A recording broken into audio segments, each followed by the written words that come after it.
name is Naye Ayla. I'm a 22-year-old songstress, if I can say that. Yeah, I'm a musician. I make kind of alternative neo-soul music, and you'll be seeing me.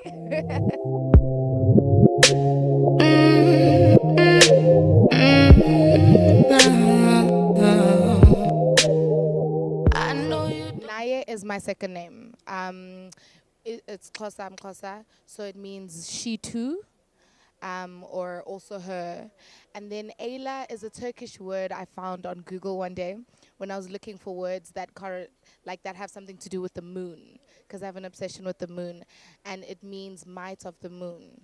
So my name altogether means she too is the might of the moon. Don't like it when I don't feel you've been attached to my hair like I'm wanted. You've been arranged in my speech. I believe that the moon controls so much and has such an effect without even realizing, like a almost silent and subconscious effect on people, and like maybe your mood or just the way you go about your life. And that's the kind of effect I would love my music to have. My music journey, well, I've always wanted to do music, right? And I knew that, but I was super, super shy. So in high school and primary, I was always the kid that did like the backup role or just never auditioned for like the main thing. Until one day, I think I was about 18. I was kind of like, what are you going to do with your life? Like get over it, do this. And I have a really amazing producer. His name is K-Wiz. And so we knew each other since we were about 15, and he produces, so we kind of started working together, and we were perfect. And then so when I was 19, I recorded like my first real proper song that I was going to release, and I released it last year, and it did good. And it's kind of when I knew that I really, really want to do this. No, not this time. Not yours or mine. Producer and I just had such a good working relationship that we just kept on creating. And we were also, at the time, we weren't creating for anything specific. So we just knew that we wanted to have like a whole lot of work and experiment. That's another thing I was doing. I wanted to see what I can do with my sound. And so we just started creating and creating. And by the time I got an opportunity to put my music out there, I'd actually done quite a bit. But I hadn't actually done the Exist EP yet. Like, that was work that I did in like 6 months last year. Metaphor came first. Okay, so I dropped a Metaphor last year around March, April, I think. And I was scared. So I wanted to see how people felt about the kind of music I was making, because I don't know how to categorize it. And so I was like, okay, let's see who else vibes with it. So I dropped that, and it did really, really well, and I was like, okay, this is really cool. And then I got a connection in YFM that wanted, my music to be played, and I didn't have enough music, and I had to do Live and Rewired. And I only had those 3 songs that I dropped. So I ran into studio and we worked. And then we were working on Exist for about 6 months, because I needed songs for Live and Rewired, which was in October. So we finished the EP around September. Yeah. Okay, so to explain my music, I'd first have to start by explaining that I am a very bubbly and happy person and talkative, but at the same time, like, I think I am very dark, like you said, like there's that dark thing, and it's just all the honest thoughts, and it's not supposed to be like, oh, depressed or anything, but it's just I'm being super raw and really honest about like my more personal and intimate thoughts, and that's what I want to translate in the music. Like, I kind of want to make you feel that there is another person who feels these things, who thinks these things, and also that like your inner thoughts really, they're not terrible, and it's okay to kind of speak about things that are, I'm not even speaking about dark things. I think it's just the way that I make the music, and I want to create that mood, a mood that takes you away, that kind of makes you feel like you're traveling or thinking. As long as you're feeling, that's the point. You need to feel. I want to make you feel. Even if you don't understand what you're feeling, feel. So that's where I go when I make my music. Make no sound, you won the race. I know hearts get broken all the time. Not yours or mine. So the process behind Exist. So, okay, I was going to school, and after school, I would like run up to studio and go record. It was like a daily thing, weekly. So the whole EP was produced by K-Wiz, which is the producer I was speaking about earlier. We kind of sort of grew up together, like since we were about 14. And Exist, okay, so Exist has the bracketed S for exit and exist. So the whole idea was a play on the moments that make you feel like being alive, where you forget that like you're tired and you're just like enjoying, time passes you by, in contrast with everything that makes you feel like, why am I here? I need to exit. So it was a play on those two states of mind.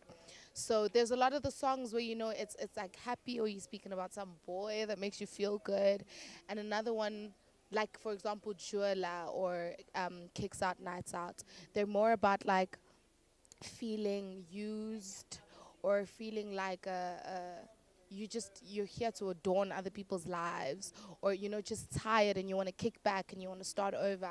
So my whole EP was an exploration of those two state of minds in contrast to one another, because that's something that I experience quite a lot, and I think a lot of people do, but we can't be honest about it, that like there's lows and then there's highs, and we choose to ignore the lows. And I think the lows are really important because they make the highs pretty cool, I think. I have industry nightmares every day. Like, I'm just like, oh my gosh, sing about a club, No, I do get concerned about like maybe not fitting in or not being welcomed in a mainstream sense.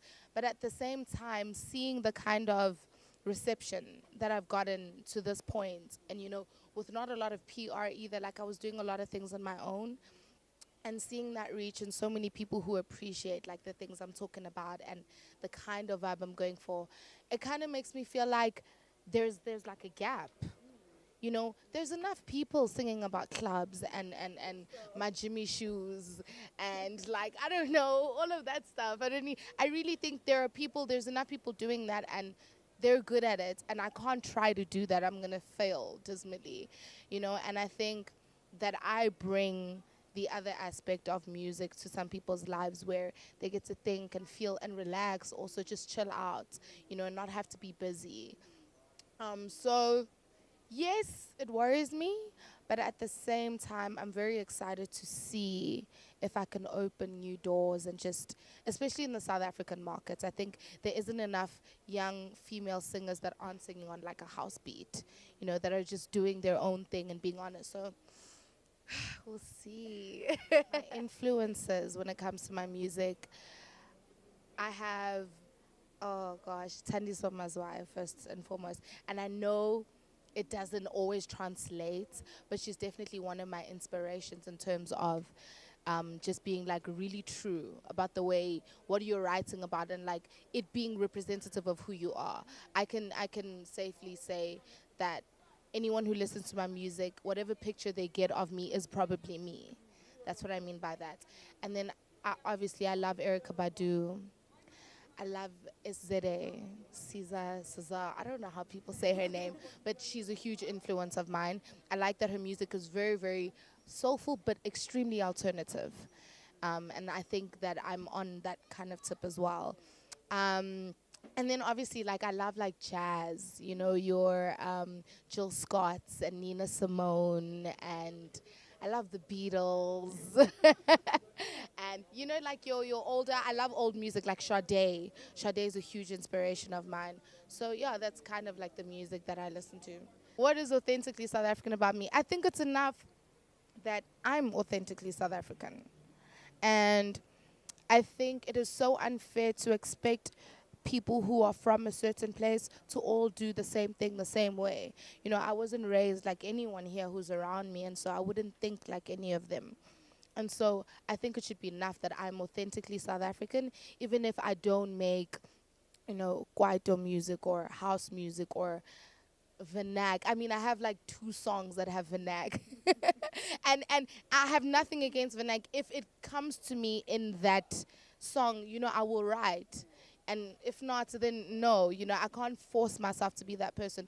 So I think just the fact that I'm a young South African black girl, and I'm not also shying away from that. I'm I'm a strong black woman from South Africa. That is what's authentically South African about my music, like who I am. So we're relaunching a single from my Exist EP that we feel can still get a lot more traction than it did, because also when the EP dropped, the focus was on a whole lot of other singles. So the song is Fire, featuring youngster CPT. Marika. Yeah, we're going to be relaunching that song, and then hopefully a few weeks later we're going to be shooting a video for it. We just have to work out, like everybody's schedules. Oh my gosh.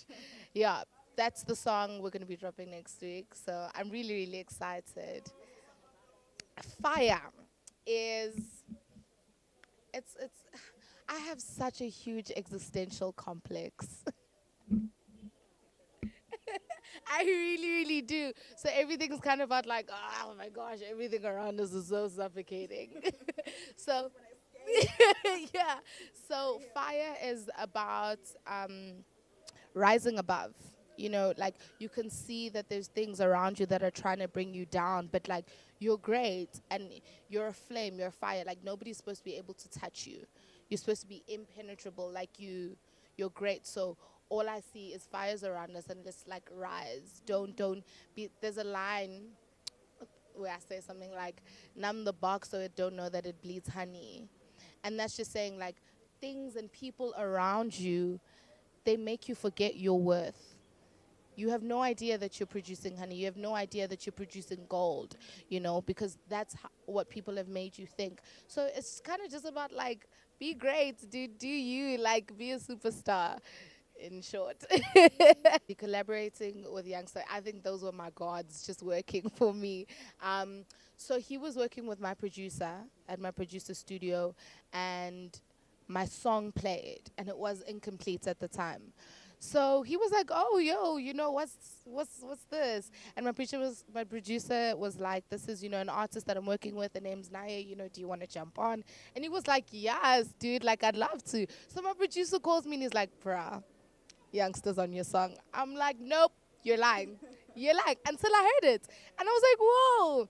And then I met him, and he's so chilled. So it was a very easy collaboration, and he understood exactly where I was trying to go with the song. Like, he fitted so perfectly, and that's literally just how it happened, and it was done in like a day. So currently I'm back in studio. I'm working on my next EP. I don't want to say when we're going to be dropping it, because then, false, what is that, false, I know it's not advertising, but yeah, fake news. But I am looking towards the end of the year. But it may not be the end of the year. It could be early next year. But I have started working on a couple of songs, and I will release a follow-up single after Fire, a new single, and there may or may not be more visuals. So yeah, there are songs that I'm definitely working on, and they will be released like in a few months from now.